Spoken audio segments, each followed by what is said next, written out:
안녕하십니까, 박정호입니다. 6년 만에 한국을 다시 찾은 중국의 단체 관광객 유커. 이들의 달라진 쇼핑 패턴이 주가에도 영향을 미치고 있습니다. 예전 유커들은 명품이나 화장품, 전자기기를 주로 샀는데요. 요즘 유커들은 맛집이나 예쁜 카페 탐방을 선호한다고 합니다. 그 결과 유커의 귀환 소식 이후 급등했던 면세점이나 화장품, 카지노, 호텔 같은 유커 관련주들은 힘이 빠진 상황인데요. 유커의 이런 관광 패턴 변화 어떻게 받아들여야 할까요?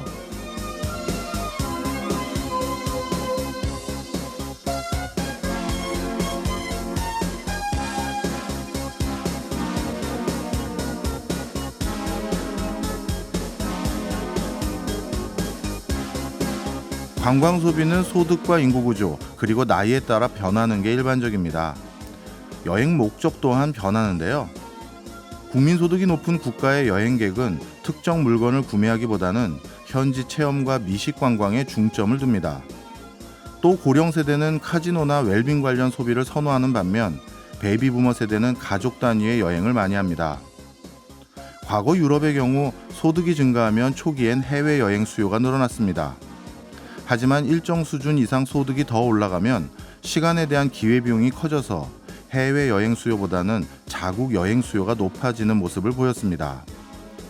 중국의 관광객들도 인구 구조와 소득에 따라 여행 스타일이 바뀌어가고 있는 것 같네요. 10월 13일 금요일 박정호의 손에 잡히는 경제 플러스 광고 듣고 시작합니다. 이번 주와 다음 주 경제 이슈를 분석하고 전망하는 리뷰 앤 프리뷰 시간입니다. 오늘도 서식 전해드릴 양효걸 기자 스튜디오에 나왔습니다. 어서 오세요. 안녕하세요. 네. 예, 이번 주 가장 큰 이슈는 이스라엘 팔레스타인 전쟁. 이게 뭐 당연히 제일 큰 이슈죠. 맞습니다. 이 하마스의 기습 공격으로 시작된 이스라엘 팔레스타인 전쟁이 지금 이제 엿새째 됐거든요. 전 세계가 충격에 빠졌는데 지금 이스라엘의 경우에는 뭐 무시무시한 언사들을 하고 있습니다. 하마스는 죽은 목숨이다 하면서 대대적인 보복 공격을 가자지구에 이제 펼치고 있는데 곧 지상군 투입이 개시될 거라는 전망이 나오면서 긴장감이 계속해서 고조되고 있습니다.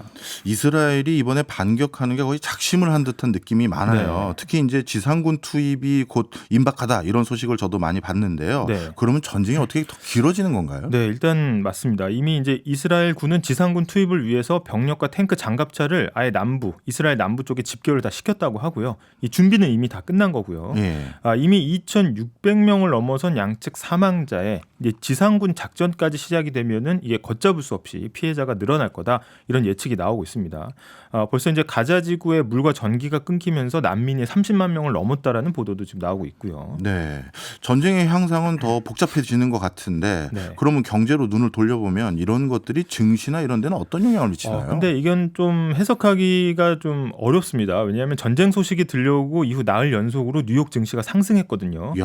간밤에는 다소 이제 주춤한 모습을 보였지만 이게 전쟁 때문이라기보다는 이 직전에 나온 미국의 9월 소비자 물가 상승률 네. 이게 예상보다 살짝 높게 나왔기 때문이라는 분석이 나오고 있습니다.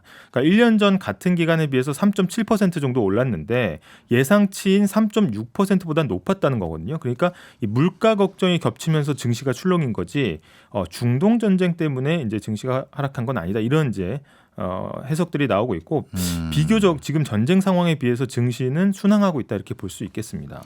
뭐 증시가 이제 순항하는 이유는 물가 때문이라고 할 수는 있을지 모르겠습니다만, 네. 근데 생각보다 중동 지역의 전쟁이라는 건 굉장히 큰 악재 아니에요? 네, 큰 악재인데 사실 지금의 전쟁 여부가 증시에 영향을 더 미친다기보다는 금리와 국제유가가 더 큰 영향을 미친다 이런 해석이 나오고 있고요. 세계 증시는 전쟁을 반영하는 게 아니라 전쟁을 바라보는 미국 경제의 반응을 예측해서 지금 반응하고 있다 이런 거고 전쟁 이후에 우리 증시를 포함해서 일본, 영국, 미국, 유럽 등 주요국 증시가 일제히 올랐습니다. 혹시 이렇게 생각한 거 아닐까요? 미국이 결국 전쟁까지 추가적으로 발발했으니 추가적인 금리 인상 못하지 않을까? 이런 심리 반영돼서 좀 주가도 안정된 거 아닐까요? 맞습니다. 그런 이제 해석이 이제 우세한데요. 약간 이제 자본시장의 어떤 비정함 이런 걸 좀 볼 수 있는 건데 이 당초에 미국의 기준금리를 결정한 연방준비제도 연준이 연내에 한 번 더 금리를 올릴 거다 이렇게 엄포를 놨지 않습니까? 예. 근데 그 회의가 끝나는 날짜가 현지 시간으로 오는 11월 1일인데요. 지금 중동 전쟁의 상황을 봤을 때 미국 혼자 금리를 올리는 거는 적절하지 않을 것이다. 이런 전망이 시장에 퍼진 거고 그러면은 11월에 금리 더 안 올리는 거네? 그럼 증시는 더 좋을 수 있겠네 하고 사실 기계적인 반등이 일어났다 이렇게 보고 있는 겁니다. 아, 그렇군요. 실제 미국 국채 금리는 요즘 분위기가 어때요? 일단 미국 10년물 국채 금리가 굉장히 위험수위다 이런 보도들이 나왔잖아요. 5%를 넘을 거란 예상도 있었는데 중동 전쟁 소식이 전해지고 급락했습니다. 그리고 어제 물가지수 때문에 소폭 이제 다시 오르긴 했지만 한창 치솟을 때에 비하면 많이 내렸고요. 또 연준 위원들 사이에서는 그동안 기준금리는 제자리여도 이 국채금리 같은 이제 시장금리가 많이 올랐으니까 물가 잡는 효과가 났을 거야 이런 발언들이 나오면서 그러면은 굳이 우리가 무리해서 11월에 금리를 올리지 않아도 되겠네. 11월 금리 인상설에 힘이 더 빠진 겁니다. 어쨌든 단기간이지만 중동의 전쟁이 일어난 게 증시를 비롯해서 금리에도 큰 악영향을 미친 것 같진 않은데 네. 오히려 어떤 면에서는 긍정적인 시그널도 같이 포함되어 있는 것 같은데 네. 전쟁이 길어지면 이거 상황이 바뀌지 않을까요? 일단 지금은 혼재돼 있습니다. 의견이. 근데 이제 신중론도 있는데 지금 자산 시장에서 걱정하는 건 금융당국의 긴축인데 전쟁이 길어지면 아예 이제 긴축, 그러니까 허리띠를 좀 졸라매는 정도가 아니라 아예 세계 경제가 침체에 올 수도 있다. 이런 걱정이 나오는 거고요. 실제로 지난해 2월 24일에 러시아 우크라이나 전쟁이 시작되고 초기에는 세계 증시가 반짝 상승세를 보이기도 했습니다. 이런 데 좀 비춰보면 전쟁이 생각보다 길어지고 영향이 다른 나라로 퍼져나가기 시작하면 지금이 어떤 순항하고 있다 이런 상황이 확 바뀔 수 있다 이런 이제 예측이 나오는 거죠. 네, 결국 중동 전쟁이 이제 여타 국가로까지 확대가 되면 지금 전쟁이 일어나는 곳은 산유 국가로는 좀 거리가 좀 있는 곳이잖아요. 네. 근데 이제 결국 확대되면 국제 유가도 결국 영향을 받을 것 같은데 어떻습니까? 예, 글로벌 투자 회사들 중에서는 가장 최악의 시나리오를 상정하고 대비해야 된다 이런 목소리를 내는 곳도 있습니다. 만약에 이스라엘이 이란의 핵시설을 공격하는 이 최악의 시나리오의 경우에는 국제유가가 $100가 아니라 배럴당 $150 이상으로 치솟을 수 있다 이렇게 경고를 하고 있고요. 이 시나리오대로라면 제3차 오일 쇼크 이게 거의 한 40년 만에 다시 찾아올 수 있다 이렇게 전망이 나오고 있습니다. 전쟁이라는 게 시나리오가 없기 때문에 지금은 지켜보는 상황밖에 없겠죠. 맞습니다. 근데 지금 증시에는 또 이 이스라엘 팔레스타인 전쟁 발발의 충격이 예. 아직 반영도 되지 않았다 이런 의견도 있는데 국제유가가 오르고 국방비 지출로 물가가 이제 더 자극이 되면 결국은 금리는 더 올라갈 수밖에 없다 이런 계산이 나오고 있습니다. 네, 우리나라 경제에 미치는 영향은 어떻습니까? 일단 지난 10일에 이 소식이 전해지고 나서 김주현 금융위원장이 장기화되지만 않는다면 유가와 금융시장에 미치는 영향은 제한적이다 이렇게 이야기를 했거든요. 근데 이제 과거로 좀 시계를 돌려보면 러시아 우크라이나 전쟁이 터졌을 때도 당시 홍남기 경제부총리가 단기적 직접적 영향은 제한적이다 이렇게 이야기를 했었거든요. 예. 물론 이제 불안 심리를 좀 가라앉히기 위한 발표긴 했지만 이 상황을 낙관해서는 절대 안 된다 이런 많은 전문가들이 조언을 하고 있습니다. 특히 지금 시점에서 우리나라가 이 전쟁이나 유가 급등 같은 단기 충격에 가려져 있는 장기 변화를 좀 봐야 된다. 이런 지적이 나오거든요. 크게 보면은 독일의 제조업 위기라든지 아니면 중국 부동산 부채 사태도 따지고 보면 남 얘기가 아니라 전부 한국 경제 상황에 비춰서 해석에 적용해 볼 수 있다. 이런 이제 의견도 나오고 있습니다. 그렇군요. 다음 소식 넘어가 보겠습니다. 네. 어제 아침 송경제에서 서은영 큐레이터가 전해드린 내용인데요. 은행 대출 금리가 오를 전망이라고요? 맞습니다. 이 시중 5대 은행을 중심으로 주택담보대출 금리를 이제 올리고 있다는 소식인데, KB국민은행은 11일에 최대 0.2% 포인트 올렸고, 또 말도 많고 탈도 많았던 50년 만기 주담대는 만 34세 이하로만 대출을 제한을 했습니다. 우리 신한 NH농협은행도 이미 올렸거나 올릴 것으로 보이는데요. 만약에 다른 은행은 올리는데 혼자 안 올리고 있으면 사실 싼 금리를 찾아서 이 안 올린 은행의 대출이 몰리거든요. 이게 네. 쏠림 현상, 이제 풍선 효과라고도 이야기하는데 결국은 이런 걸 우려하기 때문에 다 올릴 거다 이런 전망이 나오고 있습니다. 결국 대출 금리 올린다는 건 돈 많이 못 찾아가게 만들려는 그런 움직임 아니겠습니까? 네, 맞습니다. 이 대출도 많이 해주면 사실은 은행이 좋은 거잖아요. 그렇죠. 은행이 돈을 버는 건데 왜 금리를 올려서 손님 못 오게 막냐? 이렇게 생각하실 수도 있는데 지금은 사실 금융당국의 눈치를 크게 보고 있는 거죠. 그래서 이 가계부채가 빠르게 늘고 있다 보니까 금융당국은 어떻게든 이걸 눌러야 되는데 그 수단이 마땅치 않으니까 은행들을 압박해서 야 금리 올려라. 금리 올려서 대출 못 받게 하라. 이렇게 대응을 하고 있는 겁니다. 뭐 정부는 정부 입장이 있겠지만 금융 소비자들 입장에서는 참 이 대출도 타이밍이다 생각이 드는 게요. 네. 불과 몇 달 전까지만 하더라도 은행들 대출 금리 너무 많은 그걸로 인해서 너무 많은 이득 누린다라고 하면서 대출 금리 낮춰라 이랬잖아요. 그러니까 이게 상황이 참 이제 180도 바뀐 건데 올해 참. 초만 해도 이자 장사한다. 그래서 그러니까요. 은행들의 탐욕이다. 뭐 이렇게 단어를 이제 격하게 쓰면서 가상금리 그러니까 은행들이 자체적으로 정해서 기준금리 얻는 그 금리를 낮추라고 압박했었거든요.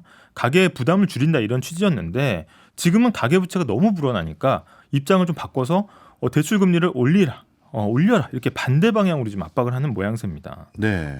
근데 요즘 서민들 입장에서는 요즘 부동산 시장이 다시 조금 달궈진 면이 있어서 청약 시장이라든가 이런데 청약 넣기 위해서 자금 수요가 지금 많아진 상황이거든요. 네, 이 수요 측면도 좀 봐야 되는데 금리가 높아도 나는 주담대 받겠다 이런 거거든요. 사실 예. 일단 이번 금리가 오르는 거는 새로 받는 대출, 신규 대출에 적용이 되고요. 금리가 이제 가파르게 오르면 자연스럽게 대출 받는 수요는 사그라들 수는 있습니다. 그런데 이번 주에 나온 한 부동산 중개 플랫폼 조사를 보면 응답자의 60% 정도가 지난해보다 부동산 관련 대출 이자 부담이 늘었다. 돈 더 많이 낸다. 이렇게 대답을 했는데 예. 또 한편으로는 응답자의 절반 이상이 올해 안으로 추가 대출 계획이 있다고 답했습니다. 그 얘기는 대출 수요가 앞으로도 더 있다는 얘기네요. 맞습니다. 근데 여기에 금융당국이 이제 은행의 금리를 올려라 내려라 금리 결정에 너무 과하게 또 이제 개입하는 거 아니냐 이런 이제 비판도 나오고요. 근데 또 가계부채가 급격하게 늘어나는 것에 대한 그 걱정이 금융권만 있는 건 또 아니거든요. 근데 지금 수치를 보면 상당히 좀 걱정할 만한 상황인 건 맞습니다. 뭐 가계부채 심각한 거야. 뭐 어제 오늘 일이 아닌데. 네. 뭐 어쩌자는 건지.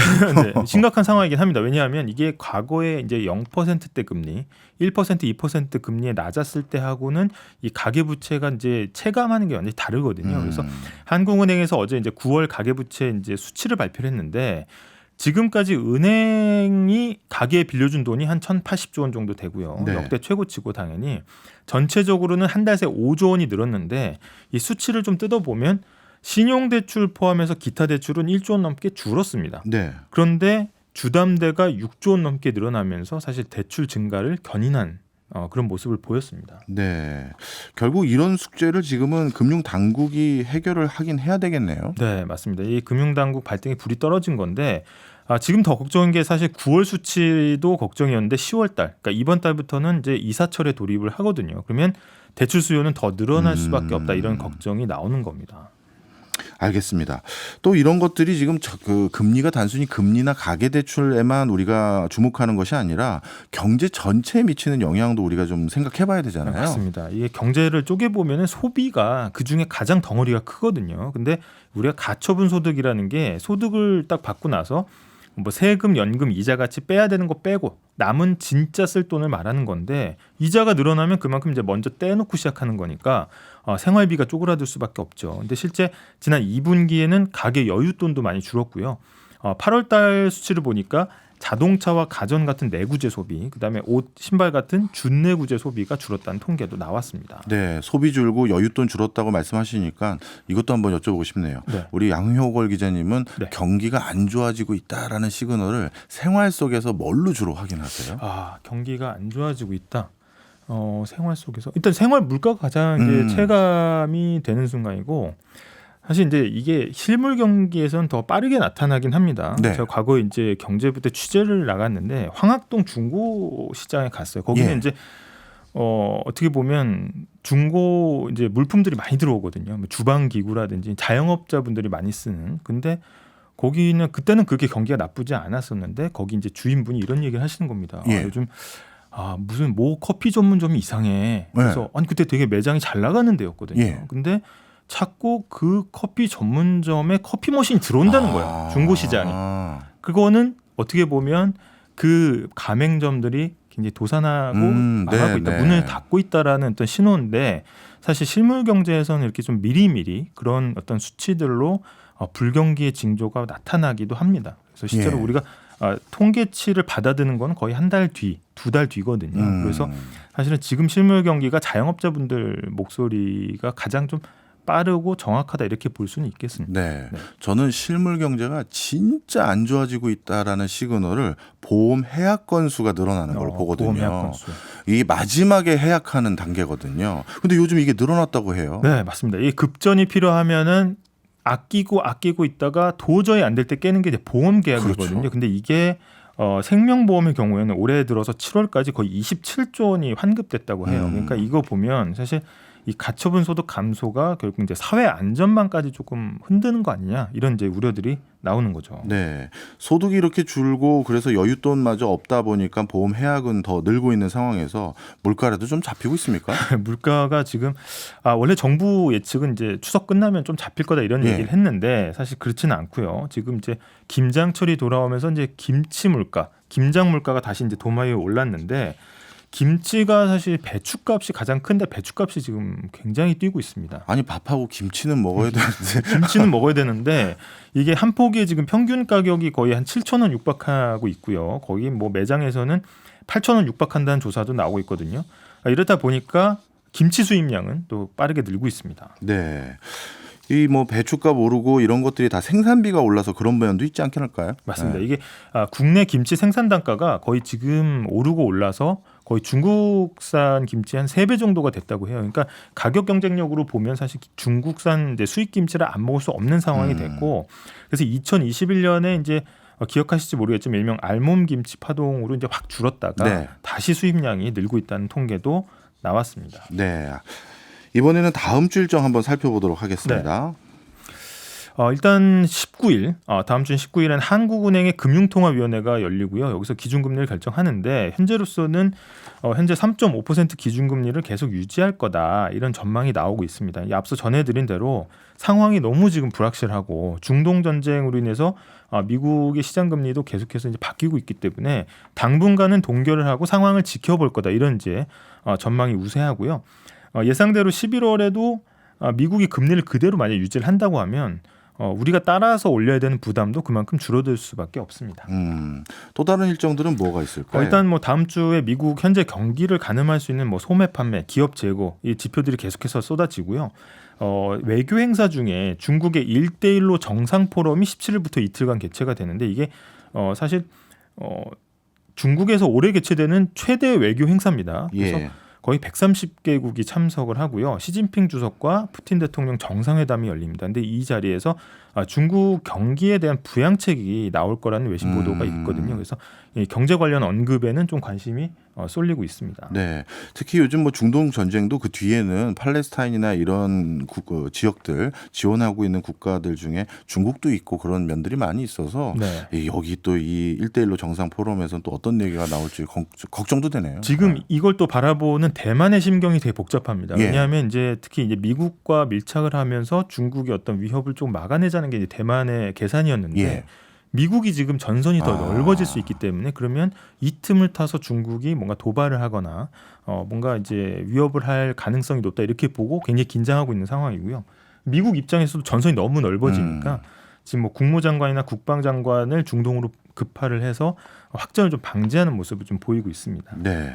다음 주에 우리가 주목해야 할 또 다른 일정이 있을까요? 일단 20일부터는 프로젝트 파이낸싱, PF 대출에 대한 보증 규모가 커집니다. 그러니까 이거는 한마디로 건설사들의 자금난은 좀 숨통을 틔워주겠다 이런 의미고요. 건설업계가 이제 돈맥 경화 여기에 걸렸다 이런 이제 얘기들이 나오는데 조금 숨통이 트여질지도 관심사입니다.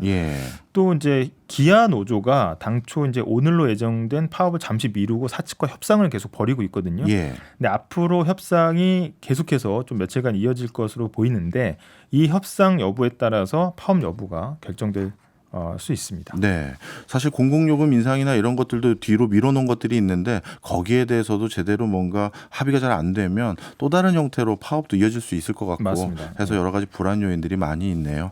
그래도 제일 걱정되는 건 역시 전쟁인 것 같습니다. 우리 양 기자님은 얼마 만에 끝날 것 같으세요? 저는 이제 뭐 많이들 이제 이스라엘 뭐 GDP 했을 때 뭐 6주 뭐 그렇게 간다는 얘기도 지켜보겠습니다. 지금까지 양효걸 기자였습니다. 고맙습니다. 감사합니다. 저희는 광고 듣고 2부로 돌아오겠습니다. 최신 지구촌 소식 만나보는 글로벌 리포트 시간입니다. 오늘도 해담경제연구소 어예진 소장 나오셨습니다. 어서 오세요. 안녕하세요. 예, 요즘 미국 경제가 신기하리만큼 다른 국가들에 비해 혼자만 좋아요. 네네. 참 미국은 얄미워 어쩔 땐 진짜. 작아졌어요. 예, 이렇게 미국이 버틸 수 있는 이유가 그런데 특이하게도 네. 노인들 덕분이라는 분석이 있어요. 네, 이 며칠 전에 월스트리트 저널이 분석 기사를 하나 냈거든요. 근데 그 내용이 굉장히 흥미로워서 가져와 봤습니다. 이 제목이 미국 경제의 비밀 무기는 결국 쓸 돈이 많은 노인들이다. 이런 기사예요. 예. 결론부터 얘기하면 요즘 미국 경기가 고금리 환경임에도 불구하고 여전히 이 소비가 탄력적으로 유지될 수 있는 거는 이 노인들의 탄탄한 소비력이 떠받치고 있기 때문이라는 겁니다. 미국 인구조사국에 따르면 지난 8월 기준으로 65세 이상 인구가 전체의 약 18%를 차지하는데 이 비중이 1920년 이후 가장 높은 비중이고요. 예. 13년 전보다 5%가 증가한 수치입니다. 굉장히 급격하게 오른 거예요. 예. 이 노인 비중이 증가하고 있는 거는 사실은 뭐 다른 선진국에서도 우리가 흔히 볼 수 있는 모습이라서 뭐 대단히 놀랍지는 않은데 오히려 MZ 세대, 뭐 밀레니얼 세대 등 이런 젊은 세대는 지출을 줄이는 상황에서 노년층은 소비가 늘어서 이 격차가 커지는 거죠. 양극화가 심화되고 있다는 점이 좀 들여다볼 만합니다. 지난해 연령대별 소비 지출 조사 결과를 보면 25세에서 44세를 아우르는 이 밀레니얼 세대가 소비가 감소한 반면에 65세 이상 미국인이 전체 지출에서 차지하는 비중은 오히려 증가해서 전체의 22%를 차지했습니다. 이거는 전 연령대 중에 가장 큰 비중이에요. 이는 1972년 통계가 시작된 이래 가장 높은 수치이기도 합니다. 주목한 점은 이 그래프로 보면은 예. 다른 세대는 다 이렇게 좀 줄어요. 그런데 65세 이상 미국인의 소비력은 2005년 이후에 뭐 물론 중간에 금융위기 때는 좀 급감하기도 하지만 지속적으로 이렇게 소비력이 우상향하고 있다는 거거든요. 그래서 이코노미스트 사이에서는 이제 내년에도 계속 이 노년층이 소비에 있어서 가장 중요한 소비자들일 것으로 이렇게 전망을 하고 있습니다. 그렇군요. 뭐 사실 장년층들, 노년층들이 자산이 많을 거는 뭐 우리가 이래 짐작할 수가 있는데요. 네. 이분들이 어디다 돈을 쓰는지는 제가 감이 잘 없는데 이분들이 어디다 돈을 쓸까요? 뭐 주로 건강이나 네. 여행, 뭐 여가 생활 등의 이제 씀씀이가 커진 거예요. 그래서 손이 커진 결정적인 계기는 코로나인데 팬데믹을 겪으면서 이 노인들의 심리가 바뀐 겁니다. 사실 65세 이상의 노인이라고 이렇게 하기는 좀 그렇긴 하지만 요즘 그렇죠. 네. 네. 인터뷰 내용들을 보면 그 뭐라고 했냐면 무서운 전염병을 겪으면서 우리가 살아남았는데 예. 살아남고 보니까 무조건 아끼고 모으는 것보다는 다시 오지 않을 이 시간을 더 알차게 써야겠다라는 생각을 했다는 거예요. 그렇군요. 그러니까 내가 조금 더 적극적으로 생활 방식을 바꿔야겠다라는 예. 생각을 하게 됐다는 겁니다. 예를 들면 뭐 친구들이나 가족들과 시간을 보내는 것에 돈을 더 쓰거나 뭐 여행을 더 자주 가거나 아니면 조금 더 좋은 패키지로 가거나 예. 돈을 더 많이 쓴다는 거고요. 자전거, 하이킹 같은 보다 적극적인 취미 생활을 하고 있다는 겁니다. 이제 그걸 뒷받침해주는 통계 중에 하나가 아메리칸 크루즈 라인이라는 크루즈 회사가 있어요. 근데 최근에 이 회사가 노년층을 타겟으로 상품을 늘리고 있거든요. 근데 이 회사가 올해 2자릿수의 매출 성장을 이야. 기록했다고 합니다. 그렇군요. 사실 장년층이나 노년층이 되면 추가적인 소득이 네. 안 생기는 경우가 많기 때문에 앞서 말씀 주신 것처럼 일단 어찌 될지 모르니 아끼고 보자 이런 심리가 있었는데 이제 그게 많이 바뀌었나 보네요. 혹시 이 소비를 할 수 있는 다른 딴 주머니가 생긴 건 아니에요? 이 원천이 어디서 올까 이렇게 봤을 때 좀 두 가지 측면으로 이해를 할 수가 있는데 일단은 축적해 놓은 부가 많아서 쓸 돈이 많다. 뭐 들어오는 돈도 조금 더 추가적으로 있었다. 이거 하나 하고 예. 이것보다 조금 더 의미가 있는 건 이 코로나 기간 동안 다른 세대에 비해서 금리 상승으로 인한 충격에 그 이후에 좀 금리 상승이 가파르게 진행됐는데 그 영향에 조금 덜 민감했다는 거예요. 먼저 노년층의 탄탄한 재정 상태를 좀 얘기해 보면 이렇습니다. 연준에 따르면 70세 이상 미국인들은 현재 가계 자산의 약 26%를 보유하고 있고 이는 집계가 시작된 1989년 이래 가장 높은 수치라고 하는데요. 경제학자들이 내년에도 경기 침체 가능성이 높다고 보는 가운데 일부는 또 그렇지 않다고 보는 쪽이 있거든요. 근데 그 이유가 노년층이 축적한 부 때문이다 이렇게 생각을 하고 있어요. 연준이 계산한 바에 따르면 베이비붐 세대가 축적해 놓은 자산 가치가 현재 77조 달러. 우리 돈으로 하면 10경이 넘습니다. 네. 근데 사실 이거는 예상해 보건데 미국이 이제 좀 퇴직연금 구조가 잘 짜여져 있잖아요. 예. 그래서 그런 영향도 좀 크다고 생각합니다. 왜냐하면 미국은 나중에 이제 연금의 그 소득 대체율이 80%가 그렇죠. 넘거든요. 그런 영향도 좀 있고 또 다른 한편에서는 이제 은퇴 세대의 경우에는 올해 들어서 이제 인플레 영향으로 1980년대 초 이후에 가장 큰 폭의 생계비 조정을 받은 것도 있습니다. 그러니까 사회보장금이 한 8.7%가 인상된 건데 평균 한 월 146달러 정도를 더 받게 된 셈이라고 해요. 그리고 나가는 돈이 상대로 적었다는 거는 또 이렇게 설명할 수 있는데 노년층은 일단 부채가 적죠. 다른 세대에 비해서. 금리 인상으로 인한 이자 부담이 적었군요. 그렇죠. 미국인들이 이제 사실 학자금 같은 경우에는 평생 갚는다라는 생각이 있는데 이 학자금 대출도 뭐 다 갚았거나 굉장히 최소한으로 남아있고 네. 또 지난 8월부터 바이든 정부가 한시적으로 유예했던 그 학자금 대출 상환이 종료되면서 수백만 명의 MZ세대들은 대출 상환을 위해서 지출을 줄였는데 노년층은 이에 해당이 안 되고요. 또 노년층은 자기 집을 소유하고 있는 비중도 높죠. 직장 때문에 뭐 주거비 상승 때문에 이사할 필요성도 낮고요. 네. 그리고 실업률 증가에도 좀 덜 취약하죠. 또 뭐 임대료 상승, 또 높은 모기지 금리 부담에서도 자유로운 편인데 뭐 말씀하신 것처럼 모기지가 남아 있다고 해도 이분들은 대부분 지금보다 현저하게 낮은 금리 수준일 때 대출을 받은 사람들이라서 금리가 뭐 급격하게 상승했다고 해도 그 부담에서부터 좀 자유로운 편이죠.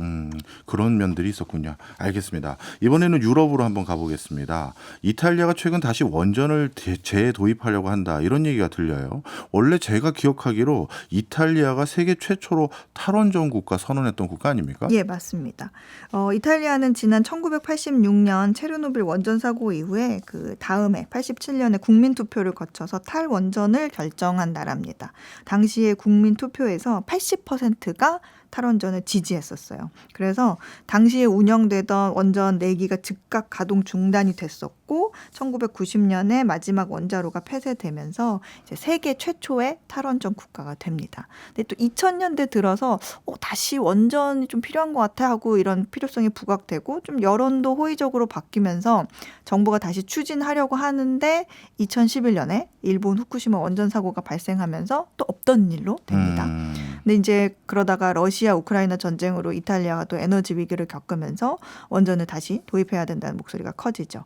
지난해 10월부터 집권한 이 조르지아 멜로니 정부가 친원전 성향이거든요. 예. 근데 지난달에 정부 차원에서 원전 복귀를 위한 첫 회의를 연 데 이어서 어제는 이탈리아 부총리 겸 인프라 교통부 장관이 내년부터 원전 재도입을 시작하면 2032년에는 원전 가동이 가능하다.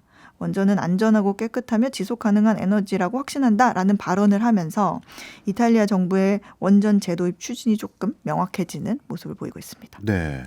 어찌 보면 탈원전의 진심이었던 국가가 입장을 확 바꾼 건데 이렇게 원전을 재도입하는 뭐 그러려면 나름대로 명분이 있어야 될 것 같은데 그게 있는지도 궁금하고요. 네. 그리고 앞서 말씀 주신 것처럼 이탈리아 국민들이 대부분 탈원전에 굉장히 찬성했다고 말씀 주셨는데 네. 그러면 국민들도 이제 와서 마음을 바꾼 건지 그것도 궁금하네요. 네, 이 최근에 이탈리아 내 여론조사에 따르면 국민의 54%가 원자력 발전을 선호하고 있었습니다. 아하.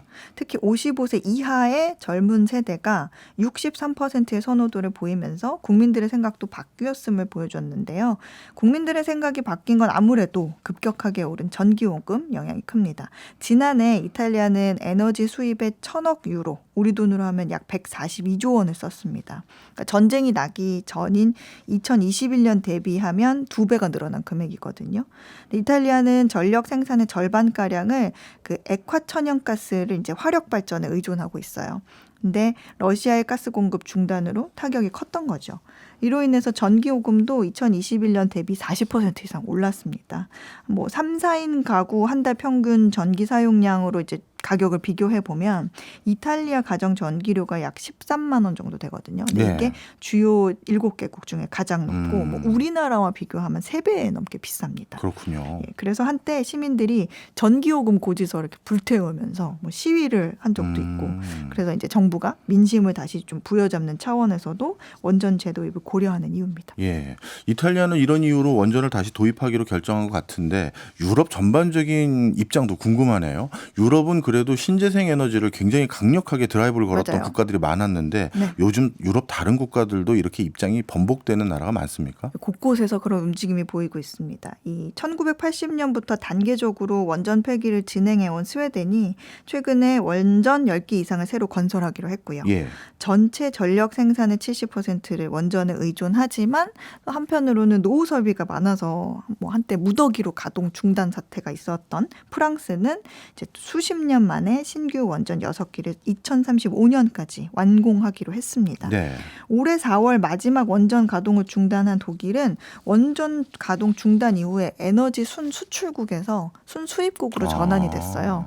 그래서 벌써 이 연방 정부 내부에서는 원전 재도입해야 된다 이런 얘기가 이제 스물스물 나오고 있습니다. 예, 영국 같은 경우에는 2050년까지 원자력 발전량을 15%에서 25%로 늘리기 위해서 2030년까지 최대 8기의 원전을 건설한다는 계획도 있습니다. 그래서 이런 모습을 두고 이 영국 일간지죠. 파이낸셜 타임즈에서 이 유럽의 핵 르네상스다 이런 식으로 기사 제목을 잡기도 했습니다.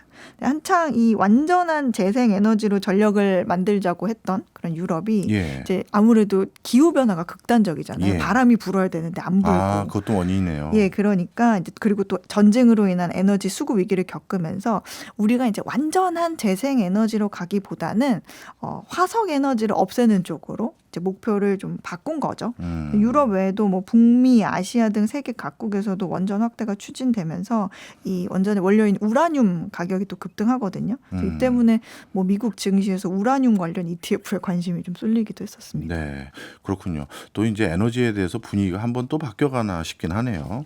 이번에는 중국 소식입니다. 중국이 최근 티베트라는 영문 공식 명칭을 이제 티베트가 아니라 아예 시창 이렇게 발음하는 게 맞는지 모르겠습니다만 네. 시짱인가 시창으로 바꾼다는 소식이 있어요. 네, 뭐 이제 기사에는 시장 이렇게 기입을 하는데 이제 중국의 입장에서는 이제 티베트를 남서쪽에 위치한 자치구로 여기고 있잖아요. 1950년 중국이 이제 티베트를 침공해서 이듬해 병합을 했고 1959년에는 티베트 독립을 요구하는 그 대규모 봉기를 무력으로 진압한 바가 있습니다. 이후에 1965년에 그 지역을 이제 자치구로 편입을 하는데 뭐 신장 자치구와 마찬가지로 이제 시장 자치구라고 칭합니다. 중국 내에서는 이제 한자로 그대로 읽으면 서장. 예, 중국어로는 이제 시장이라고 표현하면서 국제사회에서는 이제 티베트라고 써왔던 걸 이제 그 동안에는 외국인들에게 더 익숙하기 때문이었는데 예.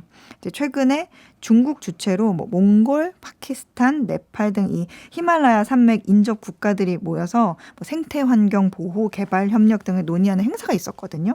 근데 그 행사에 중국이 이 행사를 매번 티베트에서 해요. 예. 근데 여기에 그 뒤에 현수막을 보니까 예. 그 티베트 대신에 영문으로 XIGANG 그래서 시장이라고 표기한 것으로 확인이 되면서 예. 야 이거 이름 바꾸려고 한다 이런 얘기가 불거져 왔습니다. 영문 명칭을 티벳에서 시장으로 바꾸면 중국이 무슨 이득이 있나요? 이 외부에서는 중국이 굳이 이렇게 대외적 명칭을 바꾼 이유를 두고 티베트에 대해서 이제 중국이 좀 통치권을 더 강화하고 좀 동화하는 정책을 지속해 가겠다 이런 의지를 내세운 것이라는 해석이 나옵니다. 중국 공산당이 표현한 바에 따르면 시장은 오랫동안 영어 번역이 티베트로 잘못되어 왔다.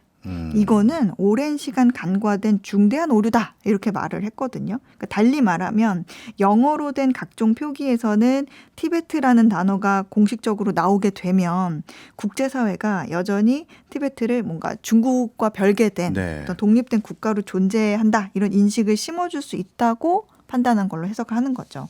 근데 시장으로 명칭 자체를 바꾸면 그간에 이제 티베트 이꼴 뭐 인권 탄압 뭐 이런 이미지가 있었는데 그런 이미지 세탁도 되고요. 또 넓게는 이제 대만이나 신장 위구르 자치구에 대한 좀 경고 효과도 노린 것으로 보입니다. 너희들 이거 남 얘기 아니다. 이거 봐라 이런 느낌이죠. 예.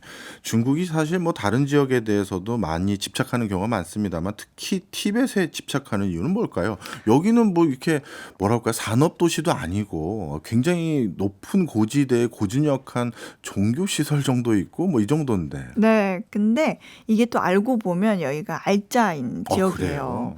이제 국제사회에서는 사실 티베트 하면 그 오래전에 뭔가 토번 제국 들어보셨을 것 같아요. 토번 제국에서 시작한 독립국으로 보고 있지만 중국은 원래부터 티베트는 우리의 땅이었다. 이렇게 강하게 생각을 하고 있거든요. 그래서 중국 내에서 만약에 티베트 독립을 좀 지지한다. 그러면 정말 매몰되는, 매장되는 그런 분위기예요. 근데 사실 이렇게 중국이 티베트에 예민하게 신경을 쓰는 이유는 지정학적 특성이 큽니다. 예. 그 티베트의 서쪽에 히말라야 산맥이 있고 그 너머에는 인도가 있거든요. 예. 그렇기 때문에 이 곳을 손에 넣어야 이제 인도의 영향력을 이 히말라야를 통해서 막을 수 있다는 거죠. 안 그래도 국경 분쟁이 있는 곳이니까. 그리고 티베트 고원과 이 히말라야에 눈 빙하가 쌓여 있잖아요. 예. 근데 이거는 곧 수자원입니다. 수자원이기 때문에 중국은 또 물이 부족한 국가거든요. 그래서 중국에게는 이곳을 차지하는 게 손에 넣는 게 굉장히 중요한 자원이 되는 거고요. 여기에서 뻗어나온 강줄기가 주변 국가로 다 흘러가요. 예. 그래서 여기를 손에 쥐면 수자원을 무기화할 수 있는 힘도 얻을 수 있고 또 티베트 땅 밑에 굉장히 풍부한 광물 자원도 많다 그래요. 이런 요인들이 있었군요. 근데 중국이 요즘 급성장하고 있는 지역이 또 하나 있다고 들었는데 러시아 우크라이나 전쟁으로 중국의 국경 도시들이 모처럼 성장하고 있다고요? 이건 뭔 얘기입니까? 네, 이 전쟁으로 서방 국가들이 러시아에 제재를 하면서 무역 교류가 대부분 끊겼잖아요. 그러면서 중국과의 무역 교류가 자연스럽게 늘었는데 러시아와 국경이 붙어 있는 중국의 네이멍구에 위치한 만저울이라는 도시가 있습니다.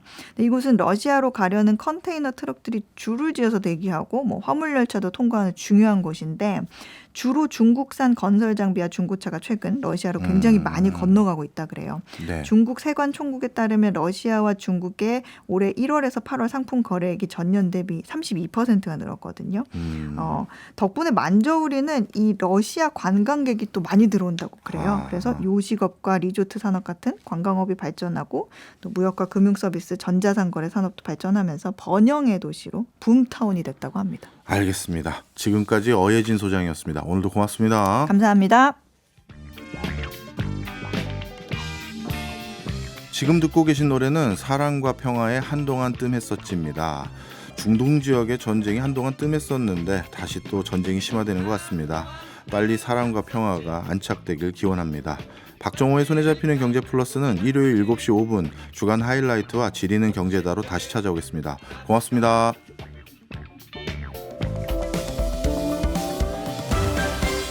경제 생활의 플러스가 되는 아주 경제적인 시간. 박정호의 손에 잡히는 경제 플러스.